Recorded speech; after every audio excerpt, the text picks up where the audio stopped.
cash. Walk with me. Let it ride.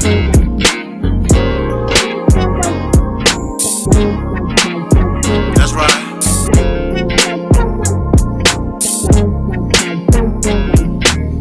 Wanting to be heard in the black man's world, simple, they're complicated, just relax and observe. Breaking down of our families, restructured communities, to wake up and see only your losers are free. Your enemy is your memory. We at your door, black mail delivery. Your enemy is your memory. We at your door, black mail delivery. No, but some people say it depends on what your category. I won't even lie. I get it. But I think a lot of people need to think that deeper because people love to say, she checked all the boxes. I don't understand. Your boxes might have been limited. I won't even lie. She checked all my boxes and then it if your biggest box was the box, nah. No. A lot of people, the biggest box is the box. Nah. That's not even on the list. Yeah, that's not even on my box. You know what I'm saying? Like the box ain't. That's on my list. That got to be on the list. It might not be. You can't even be in consideration. You can't even move to the next stage if that ain't proper. Yeah. If that's not on my list. Yeah. Okay. That after that, everything, the list comes after that. Once we do that, let me see. Okay, head on point. Okay. Oh yeah, Shorty is willing to do whatever we need to do. All right, cool. Now let's start going life shit. All the boxes was checked, and then it was just like, oh, this one life box. I don't know if that shit checked. Like you ain't really my comfort zone when I come home. Like, see, that's the worst. That's the worst. I'm coming home at 12 o'clock a.m. Why the house still dirty? You've been here since 9. Like I work from 4 to 12:30 a.m. I'm like, oh, this shit filthy. But see, when you young, I think everyone experiences that sometime or another. You know what I mean? I experienced it like with your mother going to work and come home and she's sitting in the same spot. Bruh. Wearing the same clothes. And then she's like, let's get something to eat. Let's get something to eat. Cooks me inside. I'm like, what do you mean? Let's get something to eat. What? I've been going 10 hours. What the fuck? Like, hey, what we getting on Uber? Like, nigga, you ain't cooked but once this week. What the fuck? And if you want to make a schedule, let's make a schedule. Let's talk about that. But that just never became a conversation. So it was just more so just when I'm first talking to you, you saying that you do all these things. You come in a household where y'all taught to clean the house, scrub the baseboard, all that shit. I ain't see not one baseboard get scrubbed. a lot of women that are raised doing that just don't do it no more. I get that. That's why when she said it, I didn't believe it fully. Because I was like, when you live by yourself, though, are you gonna do that? Because when you tired and you come from home from a long day at work, do you really want to clean? Right. Or you gonna want to sit in your house and chill. And relax. Mm-hmm. Right. I think it's a give and take, especially in relationships. I know my ex-wife, I think after the sex was over, it was like, what the fuck are we doing here? Well, sex is addictive. That's the problem too. And that was definitely a problem with us. That shit was addictive to the motherfucker. Sex is highly addictive, especially if you like doing certain things that makes you feel like you can't get somewhere else. You know what I mean? It could be addictive. And once you get a comfort zone with a person sexually, it can be dangerous. It causes women to stay with us maybe too long, or us to stay with them too long, or just stay together too long in general. And then when life situations hit, it's like, oh man. Because the worst thing in the world is when you reach out to your lady and she's looking at you like she really cares about your day, and then you're telling her and she's looking at you like, give a fuck about that shit. Yeah, fuck about your day. That's the worst shit ever. They let all their feelings out. And you sitting there, you digesting it. Like bro, you taking it in, and then now you want to let your stop being a bitch ass nigga. More often than not, when a woman vents to you, what they're saying is nothing, and you're sitting there like, what? Mm-hmm. Come on, really? And you're thinking in the back of your head, yo, I can't believe I'm listening to this shit right now. Like the thing that was said, it's hard for me to listen to what goes on during your day because I don't know the names of the people that you saying. I'm like, nigga, what? Yeah, you had the wrong boxes.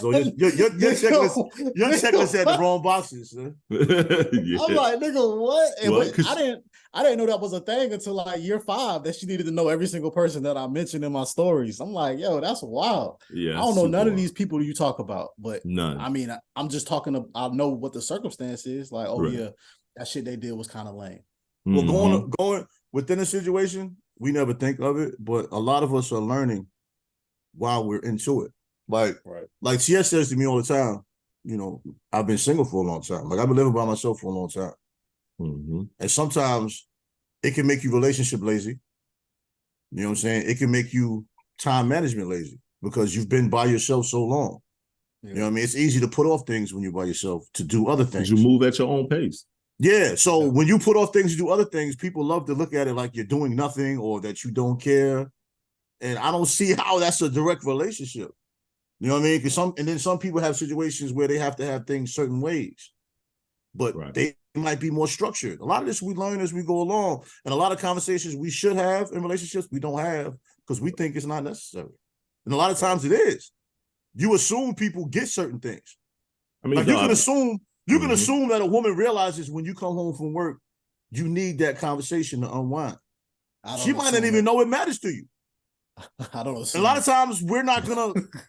You can't. That's my point. You can't assume. Can't assume. Now. My life, that comes with trial and error for you, Myles. There's trial and error. Now you know. But when you learn young, that's powerful. Mm-hmm. You know what I'm saying? Imagine me getting in a relationship just to find out this woman doesn't want to hear what's going on in my life. I'm too late in the game for that, bro. You know what I'm saying? Like, this woman don't give a fuck about me. What am I doing? Right. I'm talking and she's not listening. No, but you know what? The sad part is, even for me, I'm such a recluse. I know my wife is my biggest confidant. I still don't confide in her like I probably should. You know what I'm saying? It's not that she hasn't opened that door for that. It's not that she's not willing to take my information in. She listens to me when I need to vent.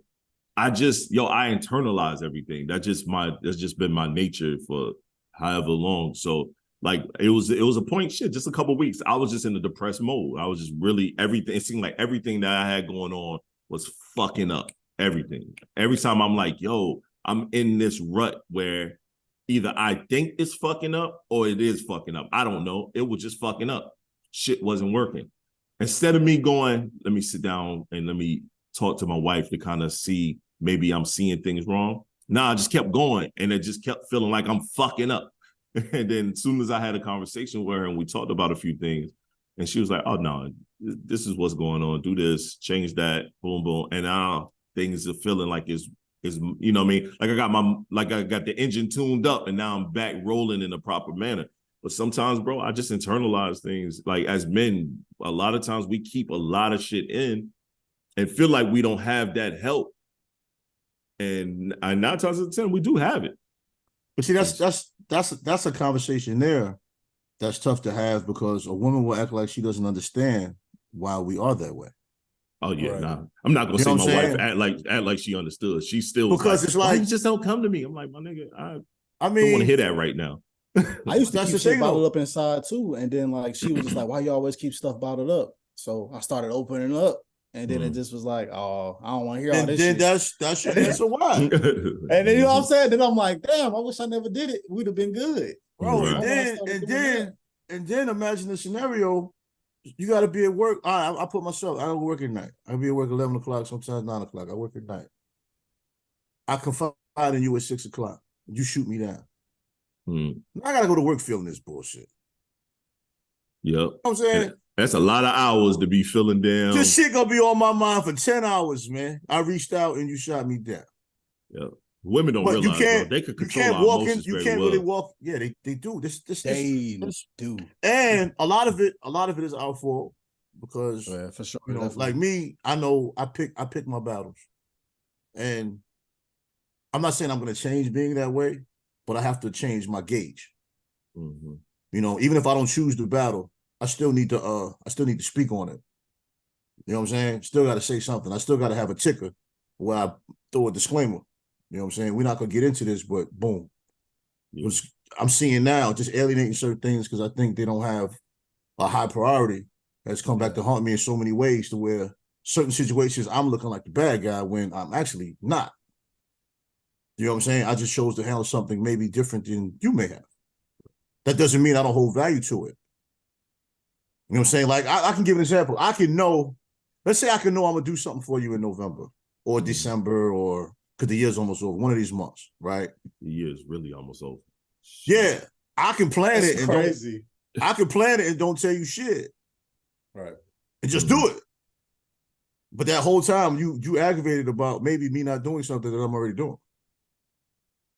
You know what I'm saying? I'm not used to just always saying, okay, I'm going to do this. And here, because I hate saying I'm gonna do something and it don't work. Don't do it. Yeah. Right. And then it's like, you don't never do what you say you're gonna do. And you're sitting there like, yo, do you know what the fuck I had to do to try to do that, motherfucker? Right. You know what I'm saying? Yeah. You know how bad I feel that I failed at this task. Yeah. So I'm saying, so psychologically, I fight with that all the time. And it's easier for me sometimes to step away from a situation. Yeah. And even if a woman wants me to always vent, yo, you know the easiest vent for me is when I put these things on and I go in the booth, man. Or I get this laptop and I start typing. Or I do this podcast and we start talking shit. Right. That's an easier vent for me. The podcast is definitely my comfort zone. It's not a good vent for me to call my lady on the phone and be like, hey, how you doing? I'm good. How's your day? I'm good. I'm getting all these one-word answers in the beginning. Now my vibe is off, bro. Right. Yeah. All right. Like when Myles called me, I can tell when he want to talk Knicks. I can tell if he got some life shit. I can tell by the energy of the conversation. We don't take long to get started with one-word answers. Because we not women, bro. Women with that one-word answer shit, though. I'm like I said, I'm married. And my wife does that shit sometimes. I'll be that like, shit kind of hurts, yo. Like the first 3 answers were one word. Mm-hmm. It's like, okay, I'm like, hey, what you doing? Nothing. Oh, okay. I'd be like, man, I'm about to call. And you were like, damn, you ain't gonna ask me what I'm doing? Right. I'm about to call somebody else, man. Fuck this. Then I get a phone call. Yo, man. Oh, man, we talking. Man, shit, like the fuck, now man. we 40 minutes in the conversation, then we talking shit. It'd be funny, yo, with this pod, Myles, because I know you listened before. We'll get into a whole argument about sports. We purposely, the fucked up thing is, and he'll blame it all on me, but we purposely do devil's advocate shit to each other when we talk about sports. And then the fucking pod go off, we agreeing with one another. Or the shit go later on. That's you. That's your ass too, dog. I've rarely done that one. I don't know about that, bro. I'll tell you if I agree with something you say. Now, I won't lie to I don't know about the pod, but I know he played devil's advocate with me a lot. Yeah, but I told you I'm doing it. I'm trying to get understanding the whole picture. I get it. I'm just saying, you do that shit. Pretty often. He be trying to put that Gandhi extra shit going on. He be over there. This is what you'll say. You be like, oh yeah, why you think that? Okay. Because listen. I just want to know. That's what you say. I just want to know. Myles is a habitual ledge leaper. His takes be extreme, and I'll be like, shit. Like you say that about me. You say that about me. No, you just be reaching sometimes. My takes don't be extreme, man. My takes be on point. Ask him, yo, TS. I said we should draft Donovan Mitchell. Right. Nobody was with me. Nobody was with me. I thought y'all should have. I told you I didn't see him play at Louisville. I didn't doubt it. I didn't see him play at Louisville. Now we got Frank Ntilikina. Both of us didn't know nothing about that, bro. Come on. Frank Ntilikina. You're right. I ain't know nothing about Frank Ntilikina. And he's not even in the league no more. Yes, he is. He got signed by the Hornets. He's on the Hornets. Yep. He'll always have a roster spot because he plays defense, but he's garbage. And because he's a good team. But what was the worst pick? Frank or Kevin Knox? It's easy, Frank. Think so? Easy, Frank. Why? Based on what? I say Kevin Knox. Based on the fact that I couldn't play you ever. Damn. Kevin Knox. We could have had Mikal Bridges. You're right. We could have. But which one of them two are all-stars? Multiple all-stars and all-NBA selections. Mikal and Myles Bridges. Neither one. Donovan Mitchell was an all-NBA and an all-star. And we passed up on him for Frank Ntilikina. You basing it on that, yeah. Okay. Yeah. Frank Ntilikina. And then with Kevin Knox, he had some games for us where he was make like 3-4 threes. I only remember like 3 games where Frank did some crazy shit.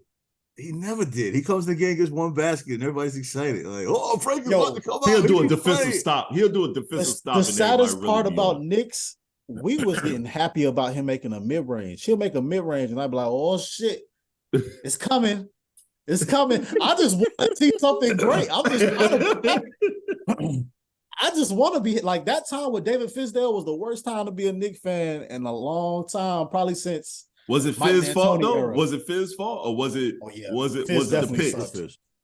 Fizz definitely sucked. Who's the worst coach? Didn't they try to make him run a triangle? But ain't they try to make him run a triangle? That's Derek Fisher. That was Derek Fisher. Yeah, that was. But who's the worst coach? Fizdale or Derek Fisher? Derek Fisher. Think so? I don't know. Actually, I got neither one of their ass coaching. Right That's a tough one. They were both bad. You know, Derek Fisher coached a high school team. Yeah, I was gonna say Fisher coaching. That shit crazy. He went from from NBA to high school. Get the fuck up. We all three of us can coach high school right now. He went from NBA. Then he went to the WNBA. Then he won a championship with the WNBA. Then he got fired from the WNBA. Now he a high school coach. He got a ring. Son, but come on, man, the regression. That's a super regression, dog. I went from WNBA to college. I went from WNBA to like I'm an hourly employee now. No way. And you got to go teach. And in high school they make you go teach too. So you got to teach and coach. I mean, it depends on the school. Depends on the school. They make you teach. I mean, he wanted to. He wanted to coach. Nah, Zay had a coach that didn't teach. Yeah, I did have a coach that didn't teach. Oh, okay. I did. In high school? Yeah, my senior year, my coach didn't teach. He was his son played on the basketball team, but he had like a hooping facility in Raleigh. Oh. It was called Hoops University. So it was kind of nice too. Hoop City U, I think. Okay. Yeah, some shit like that. It was dope. Okay. But he didn't teach at all. He came when it was time to practice and he left. He said, I'm out of here. Our assistant coaches, though, they taught at the school. Yeah, because they had a job. Yeah. They work for the school. Yeah. All right. That was good, man. Shit. I don't really have much left, bro. It's been over an hour. Was it? Oh, shit. Yeah, it's 11:42. I didn't even look at the clock. But let me ask y'all about fitness, though, man, just before get off of this. Let's go. So for, my generation, we look at fitness. A lot of us are really into fitness. A lot of us getting into it now. But when we see your generation, like I talk to some people that's around y'all age, they'd be like, nah, fuck that. I ain't going to no gym. As long as my dick still get up, I ain't going to the gym. I'm like, what the fuck? The fuck they gotta do anything? that was stupid. He right though. They do be saying it. Yeah, but once if your dick go down, now it's too late to start working out, bro. Right. You're supposed to be maintaining. I'll say this is very important. We already know what your dad thinks. This nigga live in the gym. I want him to start a gym. I want him to start a gym damn podcast or something. Do some videos and more visuals of him working out. When he does his visuals of him working out, doing certain sets, his numbers be fire. I'll say this for me, man. I went from playing ball almost every day, even when I lived in Florida, all the time. I broke my leg a couple of years ago where I had a steel plate in my knee, and I got fatter than a motherfucker. I got over 300 pounds. That shit was the hardest, trying to get to get out of the threes. Now I'm well out of the threes now. I've lost a lot of weight because I've been really on my dime about working out, and I changed my diet, and I fast and everything like that. Yo, it's the most important thing, bro. You feel better, you look better in your clothes. The shit just way better. Like I'm literally 30 pounds from my goal of 250. Okay. Like I was 325. This shit was rough on the nigga. Get diabetes, pre-diabetic. That shit is wild. That shit is a wild take. So when people was talking about, yo, I don't work out, man, I go in that gym, I throw my hoodie on, I go in, put my headphones on, I ain't talking to nobody, I just go in. I had to find that motor where it was like, where I felt like when I used to play ball. I played ball overseas, I played ball in college. I felt like that, like, all right, boom, let me go and get my workout on. Plus, I got to give it to Trey. Trey is motivated. This nigga said one time, yo, you got titties, son.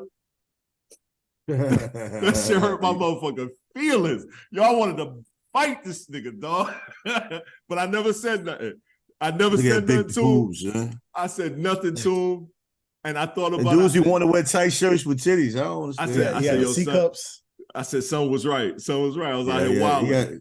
He had some cups. I had to lose it. So I went hard. I was like, let me at least get these titties off me. Because he was right.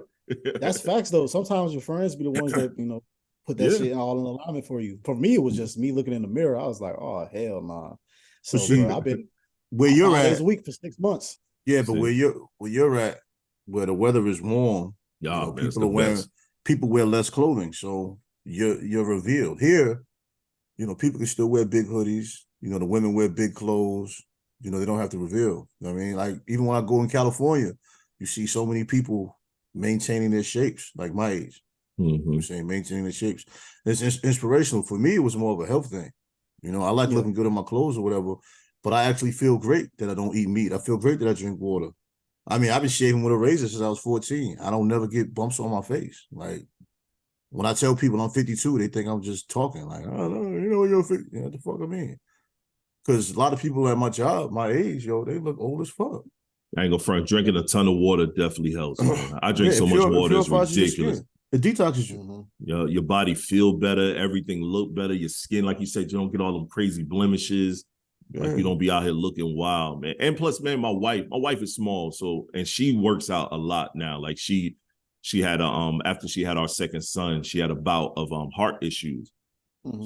So she's like been like, you know, keeping the heart rate up, doing a lot of stuff, and now she's changed her workout to like get cuts. Now she around here with abs and shit, and I'm like, nah, I can't be the fat nigga with the little woman, dog. I just can't be that, son. Like that shit look wild out here in these streets. Well, thing too, people don't understand. At my age, like my father's 87, right?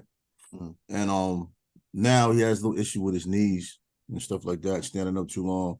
And I said to him, 87? Yeah, and I said to him, I said, bro, I said, you 87 years old. I remember you used to run 5 miles a day, do 200 push-ups, 200 sit-ups. And I said, and you did that with a big belly. You know what I'm saying? Those times strengthen you to get to this point.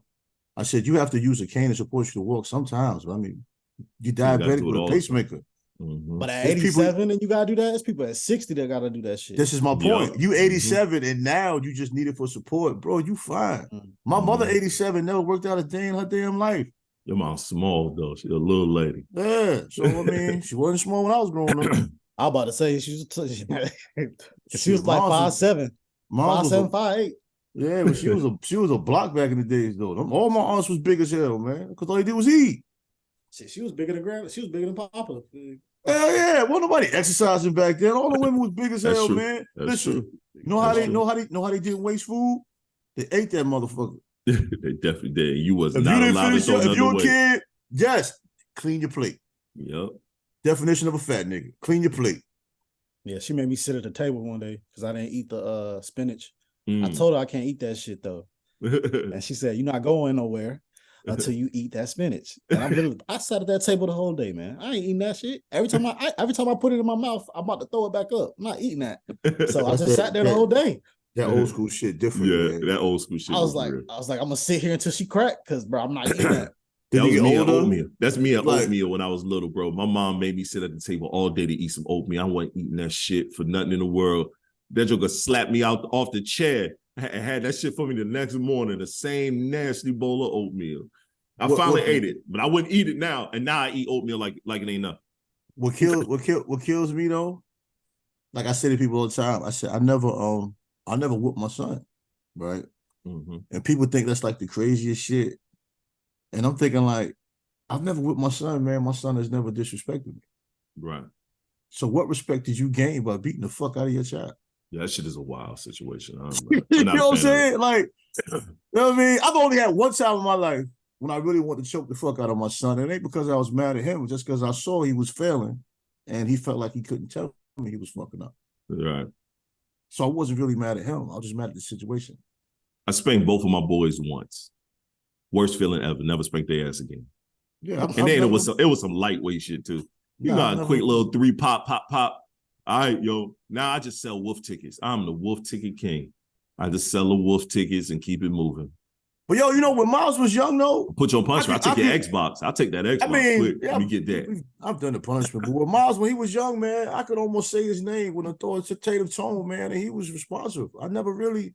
Right. You know what I'm saying? He did shit as a kid, but he really didn't do a lot of shit around me, man. Like, I could take him anywhere. He'd be in the car. I'm nodding my head. He is. If I'm rhyming, he rhyming. You know what I'm saying? He just, I didn't have no issue. Now, his mother yelling at him all the time. All kind of shit. I think that's just women, though. But I never my really wife yells that. all the time, and I'd be like, why you do all that yelling? I don't never have to do none of that shit, yo. Yeah, she was yelling at me. She would get my attention with the yell, and then I get my ass beat. I'm like, God, dog. I should have just ignored you and got my ass beat regardless. Hey, right, like, kept it pushing. Yeah.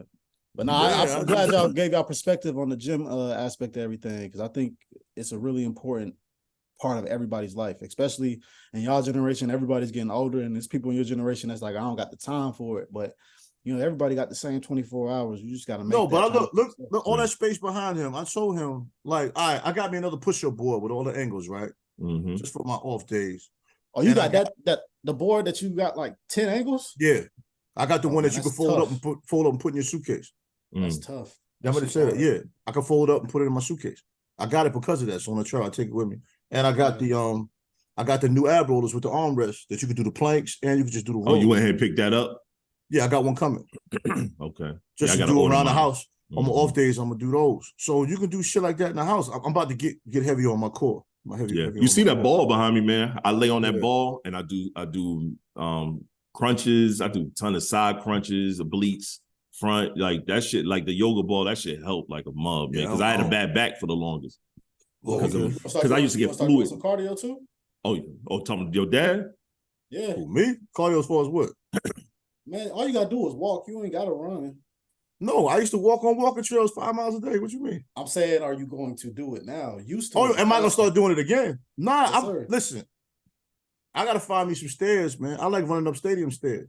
That's what I like to do cardio. And they don't do no cardio. He be clowning me because I be on that bullshit elliptical. I ain't no front. I do full body. That shit gay, man. Like, that shit ain't gay. I love that shit. Bullshit though, because it's working out your core at the same time as you doing your cardio. So yeah, that shit gay, son. I work my core. I do barbell rollouts to a curl. A lot of niggas can't do two. I mean, most of your exercises working your core anyway. But yeah, it's best to get cardio because I got to do that outside. I can't do that shit you be doing on the trail. Myles, you still play ball? Yeah, I played ball yesterday. Actually, me too. I played ball yesterday morning, man. It felt pretty damn good. Actually, it's been a while. I played ball at 5 a.m. yesterday. I can't nah. Yeah, but you out there playing with the plumbers and shit.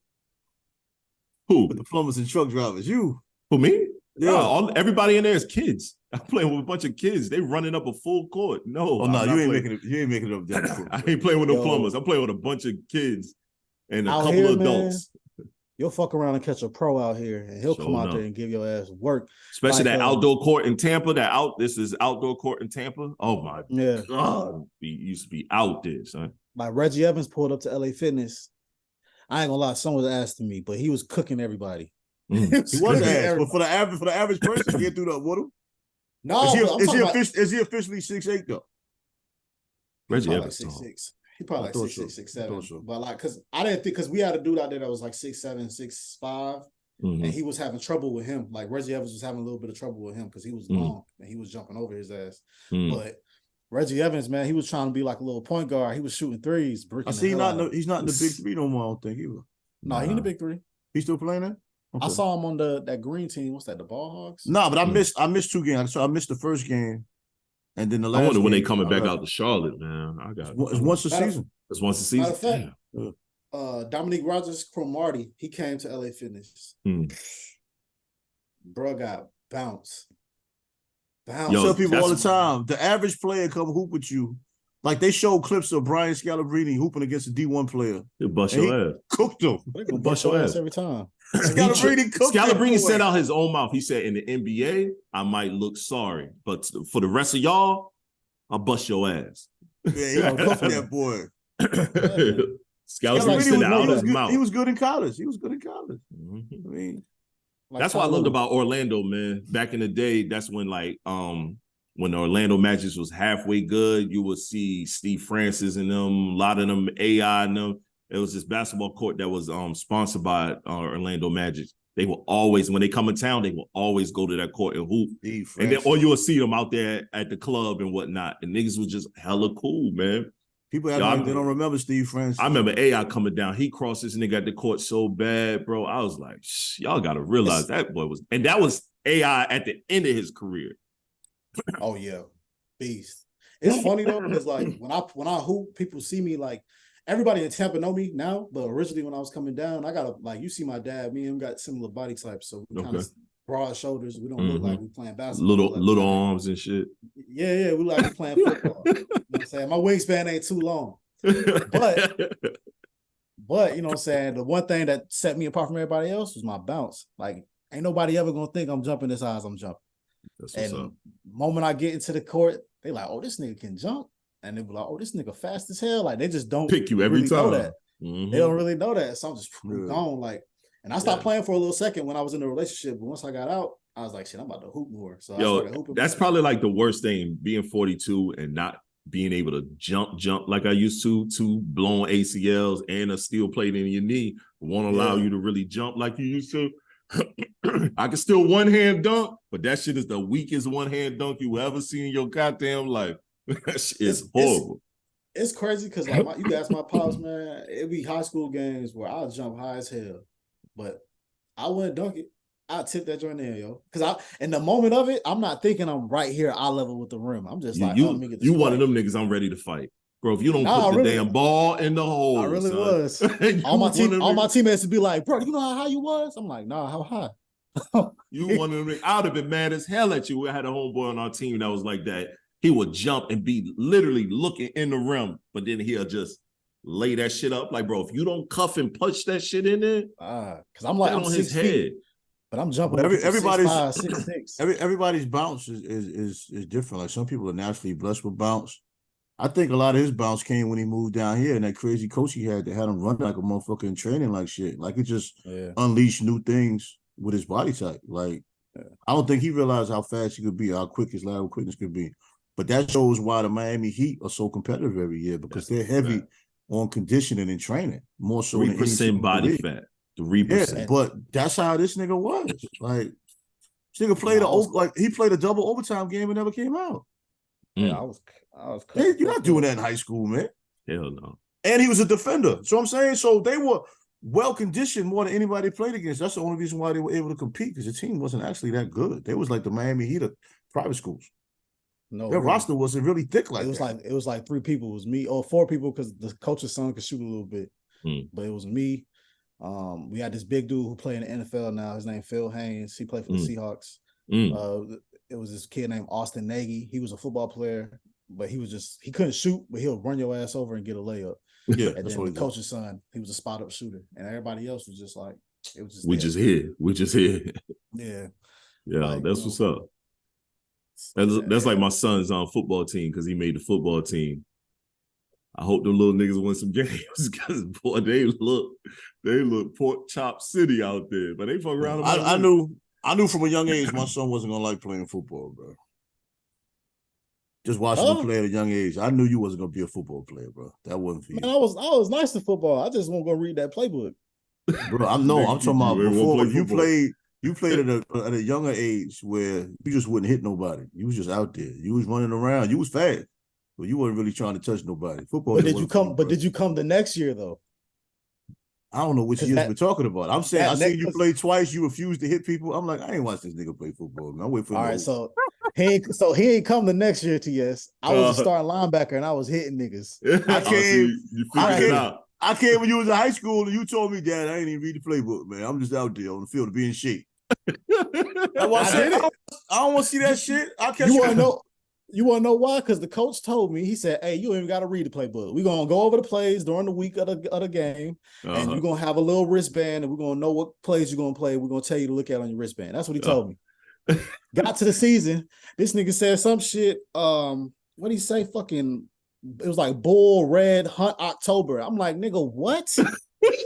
I'm looking around like, I'm like, what the fuck he say? I'm like, and I was at linebacker, so I'm looking at my at the left outside linebacker. I'm like, hey, what am I supposed to do? He was like, rush the A gap. I'm like, hey, which one the A gap again? And he was like, what the fuck? And I was like, I'm sorry. I was like, I don't know what the fuck to do. They just literally had me out there for athletic abilities. And I would hit somebody if you coming, but I did not know the play. Didn't know not one play.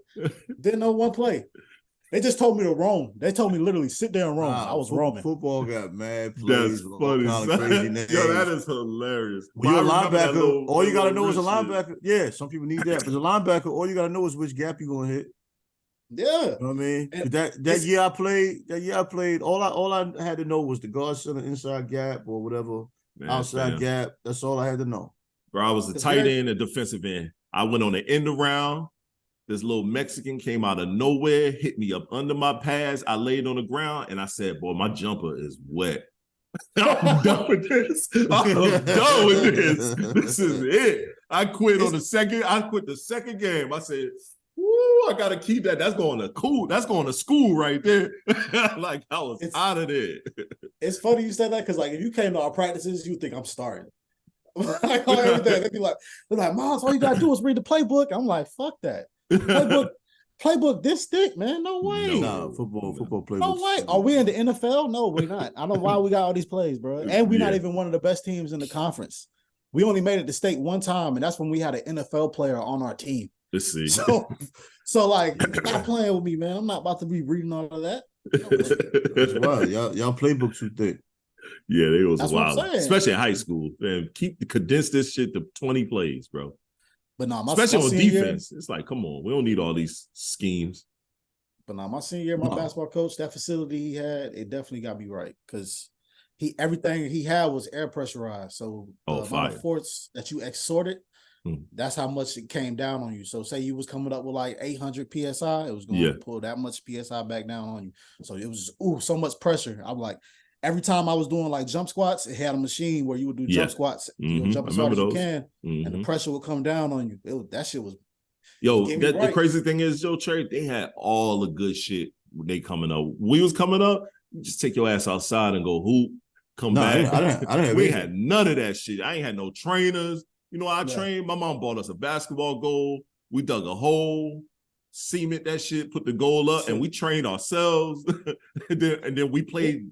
We played the neighborhood circuit around the hood. Yeah, but see, training was just playing. And Will Barton was talking about it. I was just about to talk about that. Will Barton talked about it. Like when we was coming up, we just played ball all summer. We didn't work on our handle.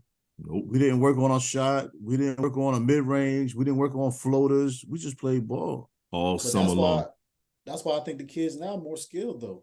They spend more time actually working on certain moves. And now they got a little bit of a bag. Like I watched the kid and he a freshman in high school.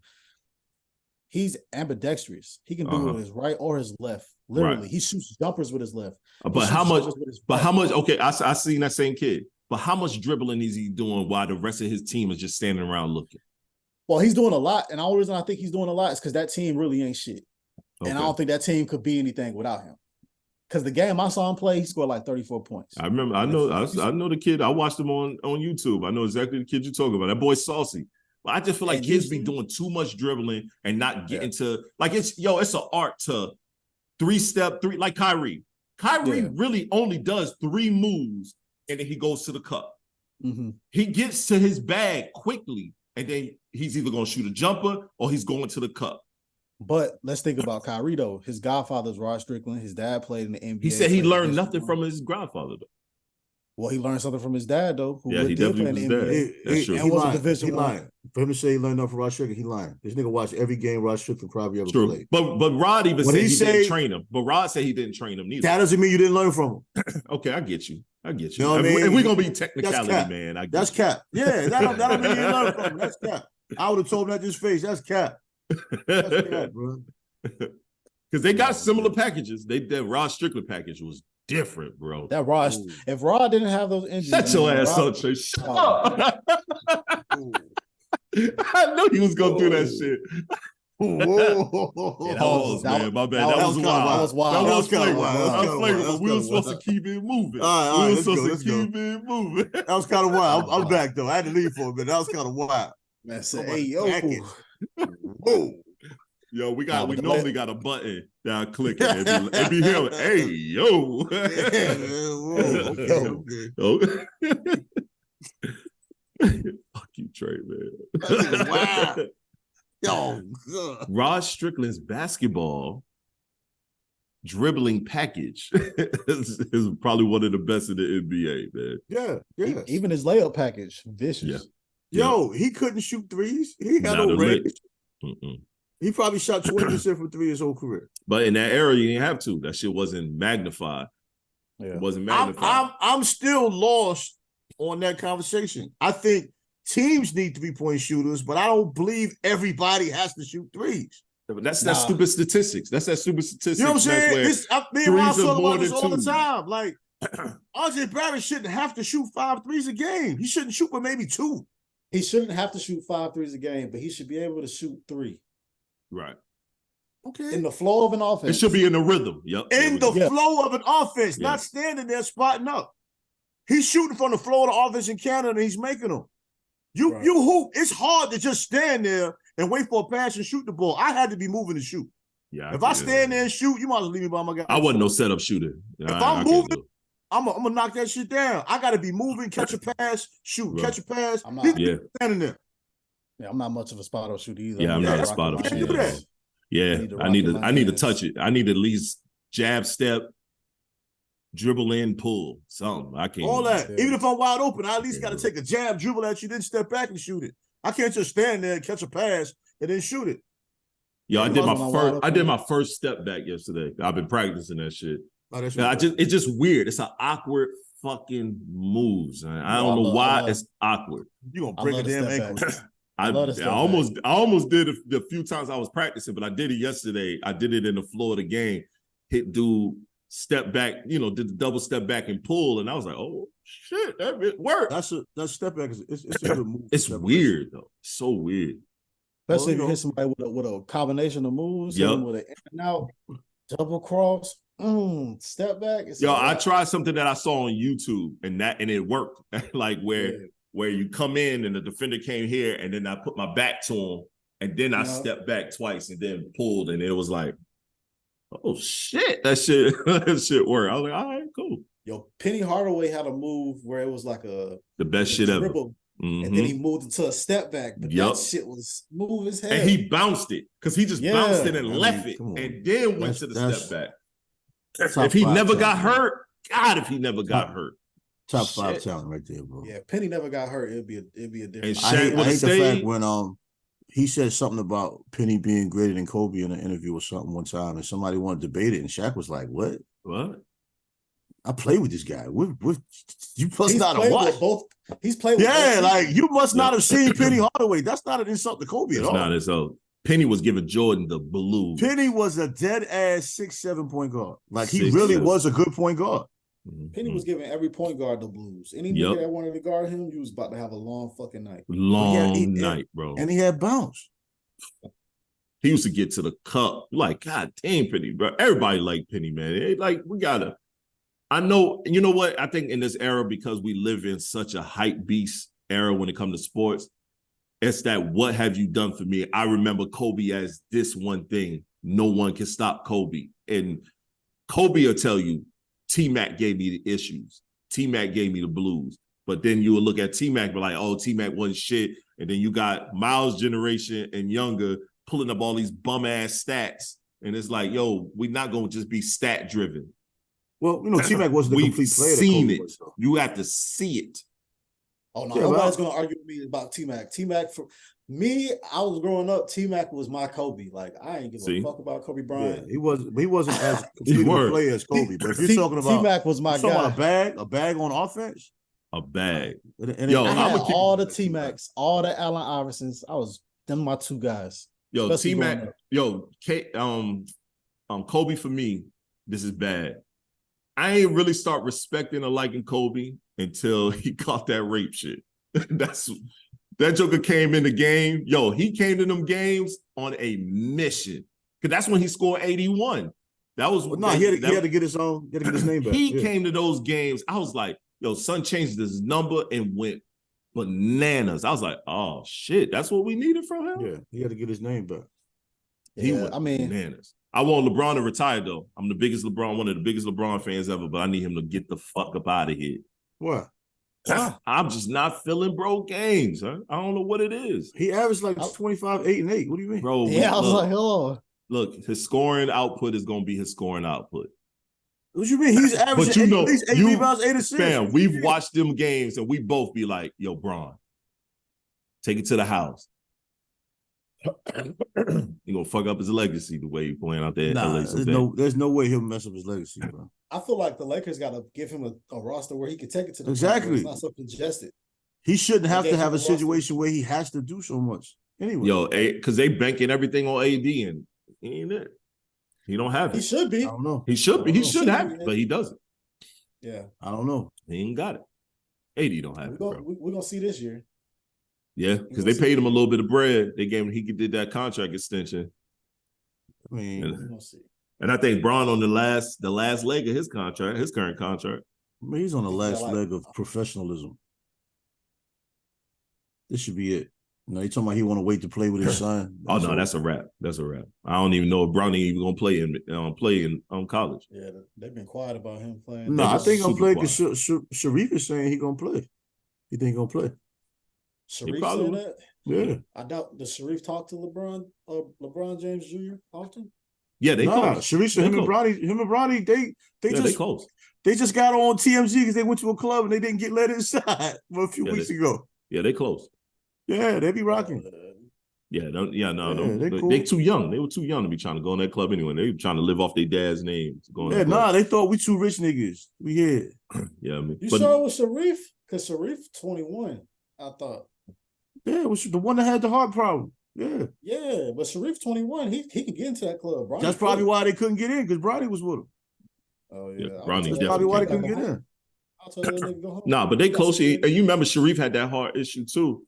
Yeah. He made it to the league. He's still trying to figure it out. But I think they got close after this Bronny shit, really. Sharif made it to the league because his dad's name. That nigga, he not. Does that count as made the league when you play summer league? That's made to the league? Not to me.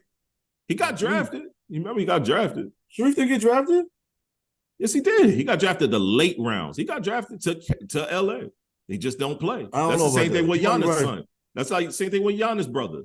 Giannis' brother got drafted. All these niggas don't be drafted. They just be signed. And Giannis' brother was actually good, but he's not. It's relative when it's good, but they got to really work with that boy. Sharif was undrafted. He went undrafted? Yeah. But he went to LA. He got signed. Oh, yes, he got signed. He went to the G League. They gave him a G League contract to see what he do. That nigga's. That's still professional basketball, but yeah. Your father Shaq. You know what I mean? They'll put you on a G League team. His dad said he should never came out. Yeah, his dad said that should stay where he was. He never developed as a player. That nigga came out of college, he averaged 3 points per game that year. That's nepotism like a motherfucker, bro. At LSU, he averaged 3 points per game. Nepotism. And he wasn't even there really long. Shit, he went to LSU that 1 year, innit? He transferred to USC. Did he go to UCLA at the end? He transferred from UCLA. He went to UCLA first. And then transferred over to LSU. Yeah. But shit, UCLA, the same thing with LeBron and Shaq, their younger sons are the ones. Shaq, youngest son, that boy can hoop. LeBron, youngest son, that boy can hoop. I thought his youngest son already in college. So a Shaq one? Yeah. I think he finally is. Let's see what's little bro name. His daughter probably the best one. She out there killing. I think his daughter the best. His son, his daughter out there cooking. He played for like an HBCU school or something like that. He go to Bethune-Cookman. Wow. He go to Shakir, Texas State. Nah, I'm looking at his shit right Texas now. State? Something like that. Oh man. Come on, Shay. He could have went to Texas Southern. He go to Texas Southern. Yeah, Texas Southern. Yep. Oh, okay. Yep. You know, a lot of them kids trying to boost up. They trying to boost up the black school thing. He averaged 1 point a game last year. You know who we don't hear? You know who we don't? Game. Wow. You know who we don't hear about right now? What's the other boy name? Let me get my grades up.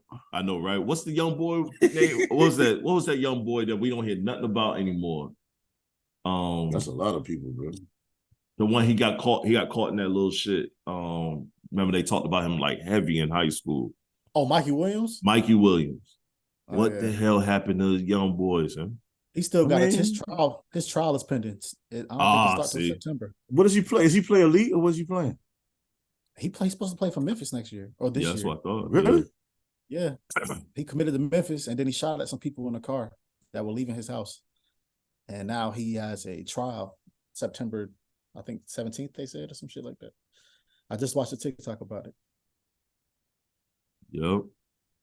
Remember I had that conversation with you where people were saying, well, I can believe it because he come from a single parent household. I'm like, no, fuck that. Man, fuck. What does that I mean? ain't putting that shit. That don't mean shit. That don't mean a damn thing. That means that nigga made a bad decision in his life. Right. That's what that was. Being stupid. I doubt his mom raised him to shoot at people because they did something to you. Right. But let me tell you, I'm gonna tell you how crazy the older generation is, man. A child will do something and they'll be like, well, I don't know where you get that from. I don't do nothing like that. And I'm thinking like, Granted, these mostly were fathers that didn't talk to their children, and they're quick to say, like, if you catch a drug charge, a father would be like, "I don't know where you get the drugs from. He didn't get it from me." And it's like, of course I did. But do you think there's not a life outside of your home and that church you do every Sunday? Word. I've heard my own father say, "I don't know where you get that stuff from," and I'm thinking, like, what? I grew up in New York City. So my mom said that shit the other day about something. What are you She was like, about? "I didn't raise y'all like that." I'm like, "Mom, we grown. No, we figured that's the our worst. own. We figured That's our the own worst stuff out." one. What do you mean you didn't raise us like that? You Cool. raised me like what? You want to ask? You raised me like what? You wasn't even really there. You was working on them. I ain't really.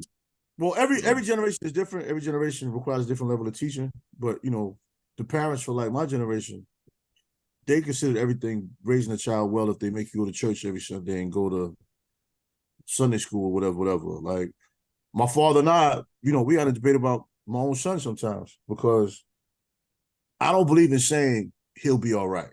I don't believe in that. I never say that about my son. He'll be all right. I don't say that. Because if I say he'll be all right, that means I'm just leaving him over there and I'm not talking to him. I'm not checking on him. You know what I'm saying? My father's quick to say, "Oh, he'll be all right. He came up in a lot of Christian school and all this type of shit," right? And I'm like, what? I'm like, what makes you think that school had anything to do with anything with his development? Like, well, man, you know how they do. The Lord helped y'all. No, I hear you, but I'm gonna tell you why. No, I'm gonna tell you why I hate it. When you dealing with a co-parent situation, people will always downplay your existence and your contribution. Mm-hmm. You know what I'm saying? I taught that boy how to write and read. I did that. I didn't wait for the school to do that shit. I had him reading when he didn't know how to read. I had him writing when he didn't know he was writing. Yeah, I get tired of people standing. I know it did, but you did good. Let me tell you, it'll be a word. You know when you got to put together those cards, right? Oh shit.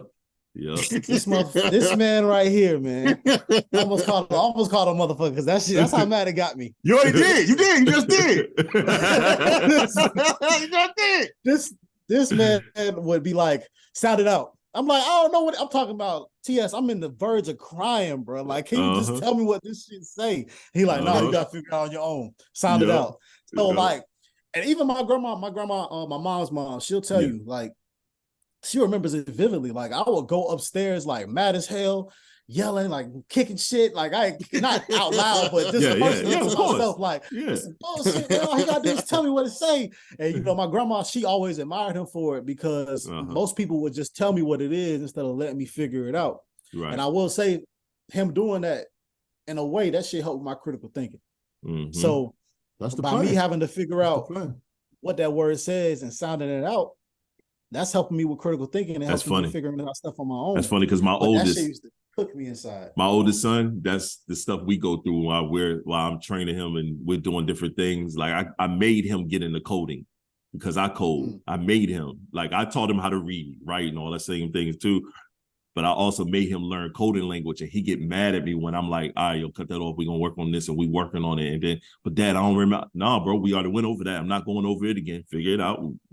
So I left the room, and he cussed me. I stood by the door. He was in there cussing me out because I wouldn't tell him. All you gotta do is tell me, "Shit, what the fuck is going on?" And I'm sitting at the door, and I'm like, "Look at him. You know how you be low." Shit, what the fuck is going on? And I'm like, you good? No, good, figuring it out. Yeah, but see, this, as a child, like I can't let you let you navigate your own guidance. You know what I'm saying? Because you're getting out there into a world where people aren't going to take the time to show you things. Nope. And it's just like you were learning, you know, root cause analysis and conflict resolution at a young age.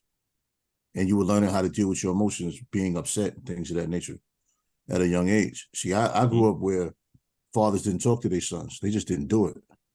You know what I'm saying? They didn't have, that dialogue didn't start yet. As generations go down, it all began and started or whatever. The only conversation you had was Sunday going to church or at the dinner table, and you weren't really allowed to speak much. So you weren't being taught a lot of things. So a lot of people grew up with fathers that had great knowledge of certain things. Like, you know, my father had a real estate license. My father taught hand-to-hand combat. Like, I don't know none of that shit. See what I'm saying? Our generation, we more so share with our kids things that mean something. Like, you were raised listening to 90s hip-hop. Without knowing it, your ears are trained to hear Tribe Called Quest. Shit like that. You know what I'm saying? You're trained to know the difference with hip-hop and what's there. So your catalog might be diverse for a person your age. Because you'll hear 90s hip hop and be like, oh shit. People your age might look and be like, you know what I mean? Like, you be like, oh, you crazy. This shit hard. You know what I'm saying? So it's we owe y'all that though. Giving y'all so y'all can make your own choices, what you like to do. I never wanted you to be in a classroom to where a teacher tried to expose you to reading and writing and you felt like you couldn't keep up with people. I want you to be in a position where they ask you to do something, you ain't shook. Like, shit, my daddy asked me to do more than this, bitch. You ain't shit. Right. I was in the classroom setting. They came to me to do it first. Like, that's the point. I was confident. I wanted you prepared. Yeah, I wanted you prepared. Because it's not worse than watching a kid that's not confident to read out loud in front of everyone. That's the worst thing ever. When you're a kid and you're in a setting and they call on little Johnny and little Johnny stutter his ass all the way through them 3 paragraphs, that shit hurt. Yeah, that shit hurt. I know that shit hurt. Parents can't like. That's a perfect example. For example, like parents can't downplay parenting. Like he has 2 young ones that's still coming up. You know, every generation is different, but even when you have a co-parent situation, things aren't going the way you want it to go. It's like you still owe that child that training because that child has nothing to do with y'all issues, and that child still has to go in this world and survive. Right. You know what I mean? They still have to deal with these teachers. They still have to deal with these police officers and all this other kind of shit. Yeah. You got to get their mind prepared for conflict resolution and prepared to communicate fearlessly. You know what I mean? The worst thing in the world is communicate with fear. You know what I mean? Even when you're a young man, like you're a young man, but you're a man, you can't communicate with fear. Because that fear of communication can put you in so many bad positions, whether you're at work or in life. And now you have a supervisor position. You always have to speak from a position of power. All right. You know what I'm saying? Not mistreating individuals, not even going outside of the code, but you got to speak from a position of power. This is what we need to do. This is what we're going to do. Yep. You know and be able to articulate that in a manner where everyone can understand. That's and all that is part of your training as they develop. Like you see a lot of supervisors in the workforce that have issues with speaking. You know what I'm saying, to the assistant supervisors, speaking to the team leads. They have a problem with it. Or they speaking to the dominant, one of the dominant workers on his team that everyone look at for guidance too. He's threatened. I've always been a person that threatened people around me, even if they're my superiors. They might be a higher level supervisor. They might be a higher level of manager. I've always dealt with people that had a problem with. I've always had a following at work. For whatever reason, I've always had people that would listen to me before they listened to somebody that was a position over me. Because people go where they're comfortable. Mm-hmm. But a lot of supervisors shouldn't be upset with a lead or another level of supervisor that's under them that has that, because at the end of the day, it's a common goal. Mm-hmm. It shouldn't be an issue. Right. But it is. No. Just the fact that this man is 6'6", he go places, they don't like him. They might not like him when he hit the door. Automatic. I get stereotyped, you know especially now I got locks. Definitely get always stereotyped. I mean, I got the beard and I'm bigger than the average person. And pause. But you know, my stat. I was gonna let it roll. No, I gotta police myself sometimes. But you look at your stature, if you're put together different from other people, you're judged by that. Look, for me, man, I work in a predominantly, be honest, I work in a predominantly white company. So even though I work from home, zesty white company too. They zesty. It's a few zesty people there. So I work from home, but when I go to Knoxville, I'm at the corporate office. I'm there with a ton of them. So think about this. I'm the tallest guy pretty much in the whole building. Me and my supervisor, we're the tallest 2 people, and I'm taller than him. He's 6'5", I'm 6'6". I got locks, so I have to be, and I'm black. You know what I mean? And I'm who I am what I am, as is what it is. But then, you know, you run into that. He's very articulate. He know how to communicate his positioning. He's this, that, and the third. You have to worry about that. Now, the great thing is the company is predominantly young people. So they've been around us a lot more, but it's still Knoxville, Tennessee. It just is. It's Knoxville, Tennessee. Right. So they're just what it is. It's whitest of the white and it's racist as hell at times out there. But when I'm walking around the office, I'm seen, never heard. I'm moved in a manner, but when things are brought to me, I handle everything like it's supposed to. I'm communicative about everything I do, to a point where the CEO, the owner of the company, he sees me and he's like, "Hey, Sean," he want a fist bump and all that, which I fucking hate. I hate that shit so much. It's like the worst shit ever. It's like you see a black person, you ready to fist bump or give a dap. Yo, shake my motherfucking hand, fam. I'm not dapping you up. This ain't it. You know what I mean? But I go through the process. I go through the rigmaroles of it. But I say that to say this. My son, he saw me in a business setting, and he was like, Dad, why you acting like that? I'm like, what you mean? He was like, he said, it's like you adapt, like you kind of white, like a little bit. I said, it's not that I'm white, bro. I said, we are bilingual people. Like, we adapt to our situations. That's how I am. I said, when I talk to you in a manner that both ways. I said, you get them both ways. You get me in the playful mode and you get me in the professional mode. I said, that's just me being professional. I can't use certain vernacular when I'm in this particular mode. I don't curse. I don't do all this other stuff when I'm in this particular mode. Now it's just us talking. Then I'll talk to you in dad mode and we laughing and joking. I said, you're going to be tall. My son is 12 years old and he's already almost fucking 6 foot. You know what I mean? So you 12 and you 6 and you 5'7", you're going to run into you being the biggest person all of the time. Right. People are scared of you automatically. And you like your dad, now you got locks. You got to learn how to adapt and communicate your way in and out of situations at all times. Now, for me, I didn't have no one to teach me that. You know what I mean? Yeah. I watched men around me. I had good mentors or people that I've watched who didn't know they was my mentor, but I just watched how they moved because I knew I wanted to be different than what I've seen. You know what I'm saying? Right. Yeah, then I fall down some tracks. We've talked about it. I've sold dope before. I've done a lot of goofy shit, but then I took my ass to college and I got a master's too. Right. You know what I mean? Figure some things out. My daughter was born. My daughter changed my life. I was going down a trash path. And my daughter changed my life. When you see that person pop out the box and you looking at them, you're like, oh shit, I gotta make sure that is good.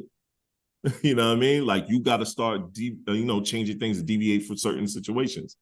You know what I mean? I think in life, as we grow, like even between y'all guys, this relationship, Trey had to grow up. While he's watching little Trey, like, oh shit, I got me. That's me right there. You know what I mean? Like that's a real feeling.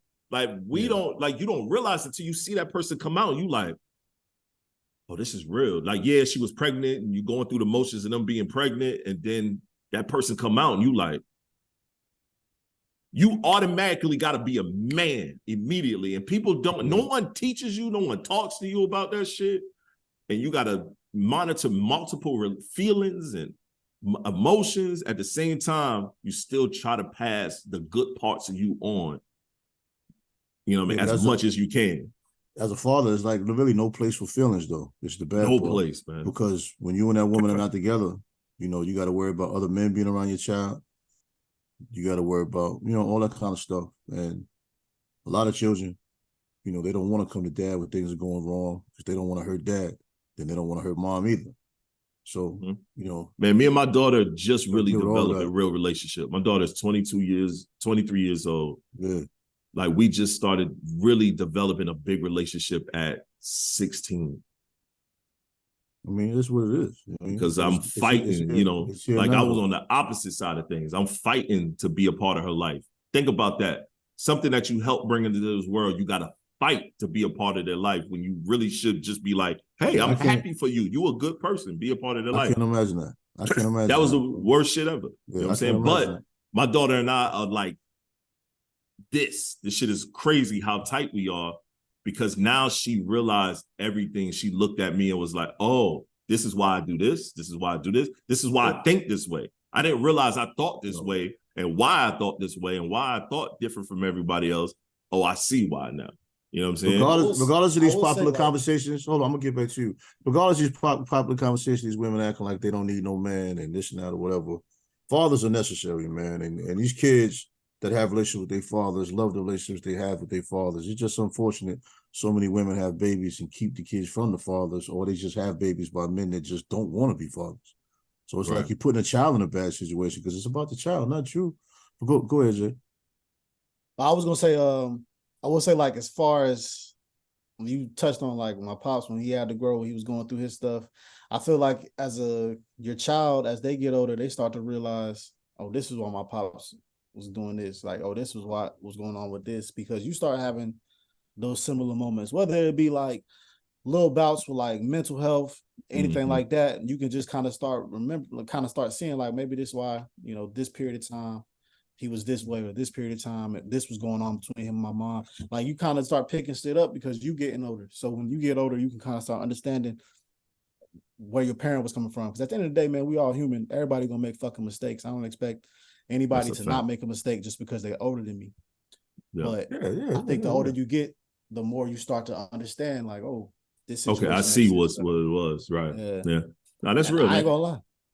I was saying, I ain't gonna lie, to talk on your subject about code switching and stuff. I think private school helped me a little bit with that. I won't lie, because when I was in that private school setting, they did not like me the best. I mean, I guess they liked me a little bit just because I played ball, but other than that, they didn't like you because you played ball. I dealt with that when I was in New York, like I told you. Like, but I didn't have parental support.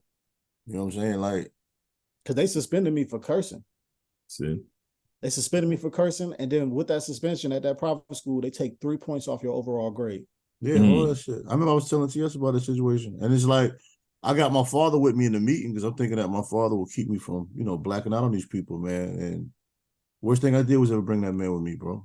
He agreeing with him and shit. He agreeing with this nigga talking about preaching and Jesus Christ, man. I was like, oh my God, what is happening? Mind you, we in a basketball game. Dude smacks me dead in my fucking face, hard as shit. And all I say is shit. Teed up.